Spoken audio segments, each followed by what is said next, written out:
સુરત અને તાપી જિલ્લાની આર્થિક જીવાદોરી ગણાતી સુમૂલ ડેરીની ચૂંટણીનો માર્ગ આખરે મોકળો થયો છે। હાઈકોર્ટની ટકોર બાદ તંત્ર એક્શન મોડમાં આવ્યું છે અને રાજકીય માહોલ પણ ગરમાયો છે। ભૂતકાળના કડવા અનુભવોમાંથી બોધપાઠ લઈ ભાજપ પ્રદેશ નેતૃત્વ આ વખતે કોઈ પણ પ્રકારની આંતરિક જૂથબંધી ચલાવી લેવાના મૂડમાં નથી। દરેક બેઠક માટે ભાજપ તરફથી સત્તાવાર ઉમેદવાર જાહેર કરાશે। જો કોઈ નેતા મેન્ડેટ વિરુદ્ધ ફોર્મ ભરશે અથવા બળવો કરશે તો તેમની સામે તાત્કાલિક અસરથી કડક પગલાં લેવામાં આવશે। પક્ષના આ કડક વલણથી અનેક દિગ્ગજ આગેવાનો જેઓ પોતાની રીતે દાવેદારી કરવા માંગતા હતા તેમના રાજકીય ગણિત ઊંધા પડી ગયા છે। છેલ્લા 8 મહિનાથી સીમાંકન અને મતદાર યાદીના વિવાદોને કારણે અટવાયેલી આ ચૂંટણી હવે પ્રતિષ્ઠાનો પ્રશ્ન બની ગઈ છે।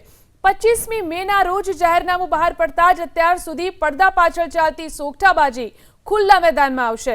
ભાજપના શિસ્તના આગ્રહ વચ્ચે કયા દિગ્ગજોને ટિકિટ મળે છે અને કોના પત્તા કપાય છે તેના પર સૌની નજર રહેશે।